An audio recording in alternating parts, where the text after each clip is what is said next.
Ahora ya con nosotros Olger Cuba, él es sociólogo, maestro.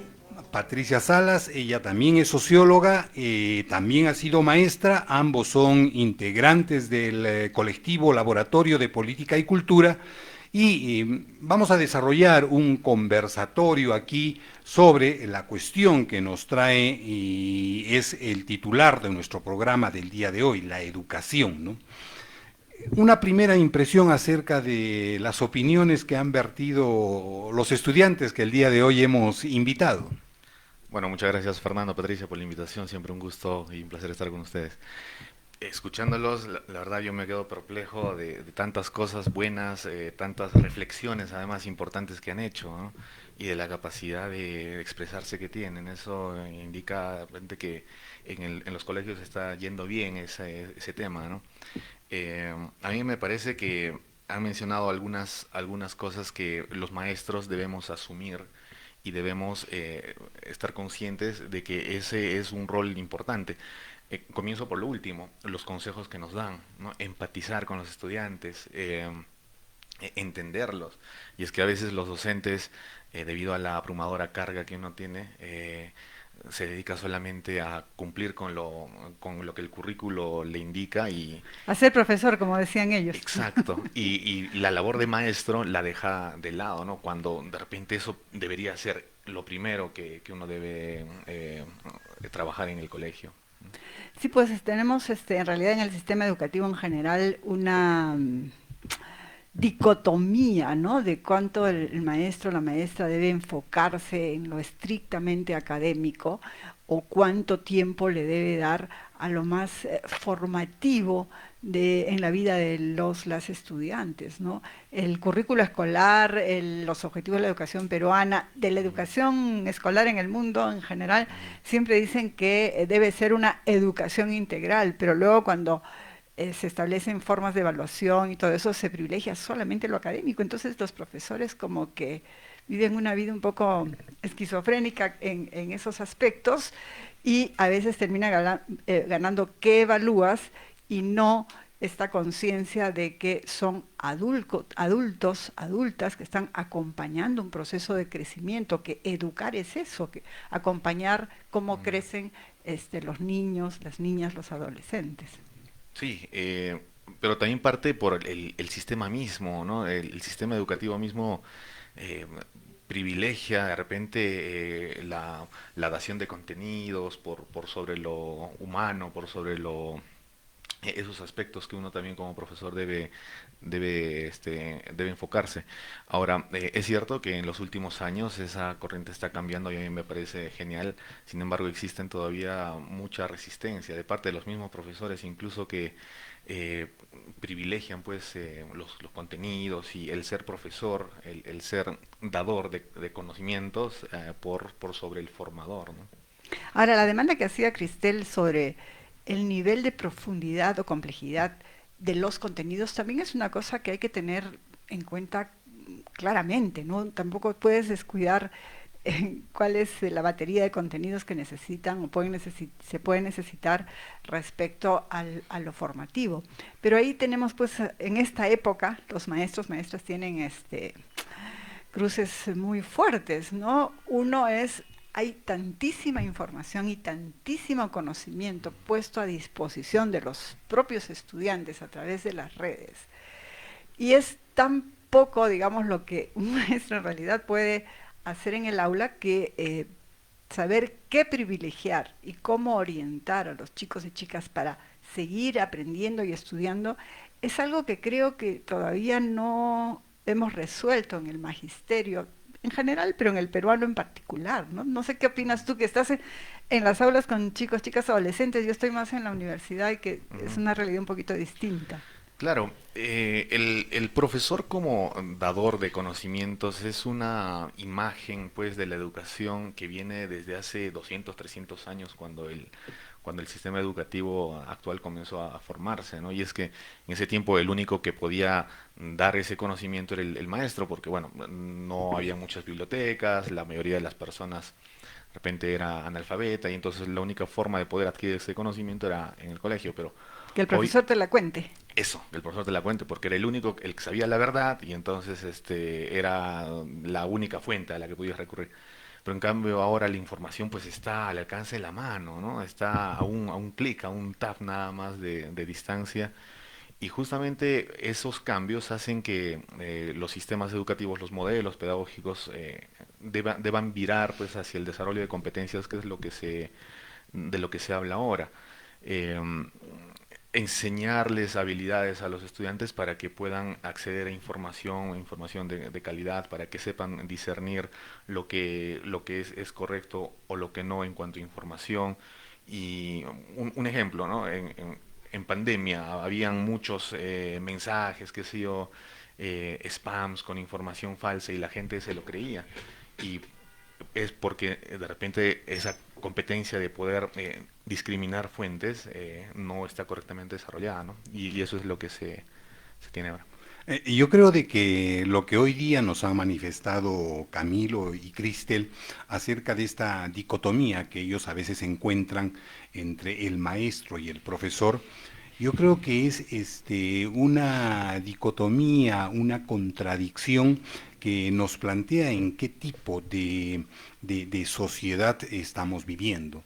Yo creyera de que por un lado los profesores cumplirían el requisito ese de, entre comillas, preparar a los jóvenes para que vayan pues al mercado y a una sociedad un poco deshumanizada, en donde la competencia es lo que vale y en donde por lo tanto cada uno tiene que proveerse de los mejores conocimientos para poder competir en ese terreno, en esa sociedad a la que van a ir los estudiantes luego de que terminen en el colegio o la universidad.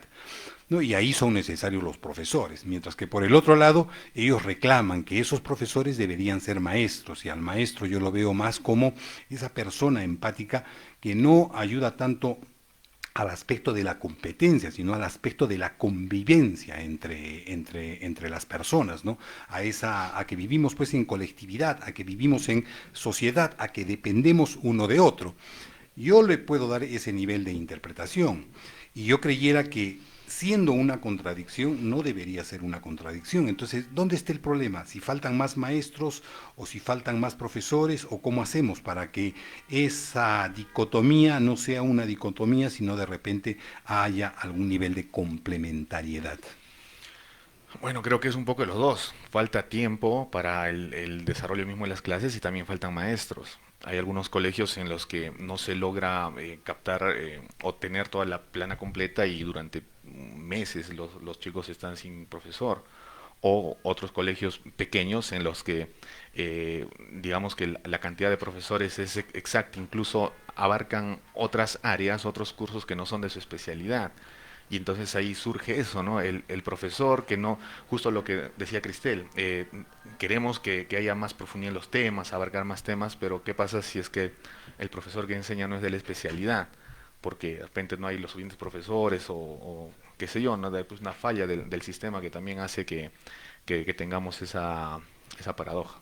Y es una falla que se extiende a todo el sistema de formación docente, tanto la formación inicial, ¿no es cierto? Yo me acuerdo de algún egresado de educación que estaba muy contento porque había hecho un libro para enseñar algo facilito nomás, ¿no? Entonces, a veces la idea de enseñar de algunos profesores es simplificar contenidos en lugar de plantear temas y conversar con los chicos sobre la complejidad del tema.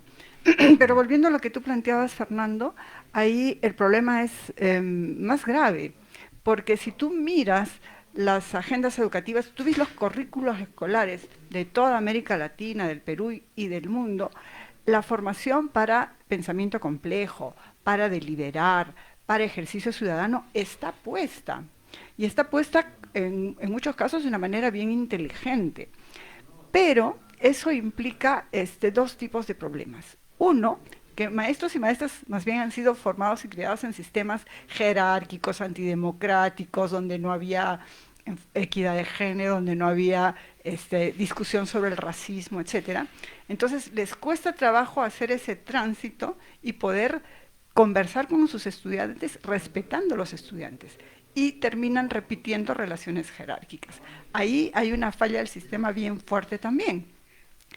Pero que además colisiona con lo que tú decías, las prioridades del sistema o de la sociedad neoliberal actual, que genera una cultura de la cual son parte los maestros y maestras. Entonces es absolutamente común que fomenten metodologías competitivas, individuales, y basadas perdón, en este discurso de el individuo es el que sale adelante y no la colectividad, ¿no? Entonces, eh, para una educación crítica y que se llama que ayude a los chicos y chicos a tomar decisiones, tanto en su vida personal como ciudadana, las cosas están escritas, pero el sistema mismo se traiciona porque no prepara a los maestros para eso y se traiciona porque no toma en cuenta efectivamente esta lógica dominante que hay en el contexto respecto a lo que es el capitalismo, ¿no?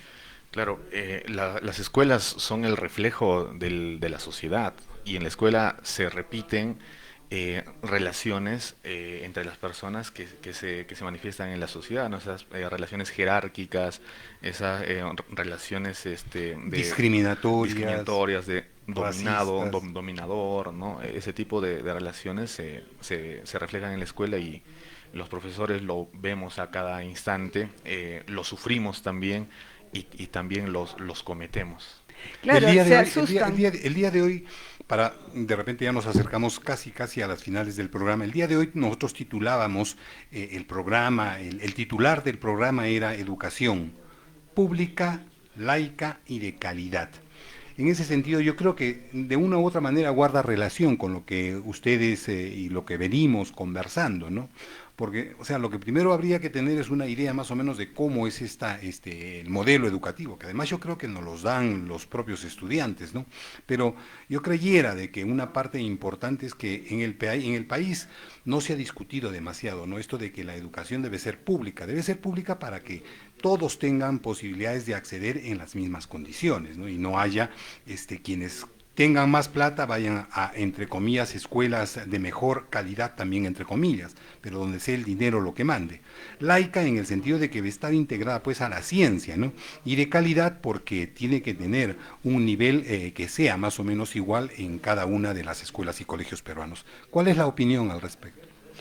Bueno, totalmente de acuerdo, ¿no? Y las discusiones en ese sentido han retrocedido, porque ahora más bien estamos pensando que debemos quitar educación sexual, que debemos fortalecer los estudios asociados a las religiones y ese tipo de cosas. Sí, el poder que están teniendo las iglesias en la educación hoy en día es muy fuerte.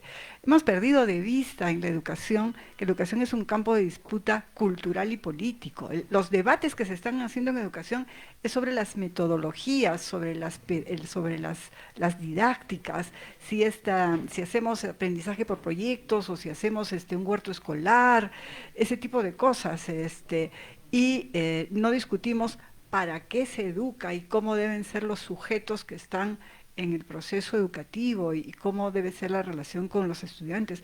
Muchos profesores, sobre todo los de secundaria, terminan teniéndole un cierto temor a los estudiantes porque no saben qué hacer en un contexto de eh, desorden, entre comillas, ¿no? Si no hay el orden que el profesor tiene en la cabeza, eso es desorden y no saben cómo mirar el desorden y encontrar en el desorden un debate, una problemática, una forma de creación de conocimiento, si no los vuelven otra vez al redil y todos queden ordenaditos como el profesor quiere, ¿no? Que al final es calladitos son más bonitos. Sí, y eso obedece a un sistema en el que en el que predomina el control. O sea, una forma de controlar a la población es mantenerla en determinado orden. Juntamos a todos los estudiantes de una misma edad en un aula y los ubicamos en filas y columnas y les ponemos un horario de entrada, un horario de salida con timbre y tienen 15 minutos para el receso. O sea, hay un control completo en el sistema educativo y justamente eso es algo que debería cambiar también porque la sociedad cambia, la tecnología avanza, la ciencia avanza, pero pareciera, ¿no?, que la educación y el sistema educativo se resiste a ese cambio. Eso es tal cual como lo has descrito, ¿no? Y está para volver al magisterio, tenemos en la formación magisterial el debate es ¿más didáctica o más contenido? Una falsa disquisición, porque tienen que tener contenidos Claro. bien claros, ¿no es De cierto? ambos. Obvio, sin contenidos que enseñas, pero también una didáctica bien fina, ¿no? Lo que decía Camilo, hay profesores que saben su tema pero no saben enseñar, ¿no? Pero eso más bien tiene que complementarse con la lógica del vínculo estudiante-maestro, que eso no está en la agenda de formación docente, y es lo que reclamaba Cristel.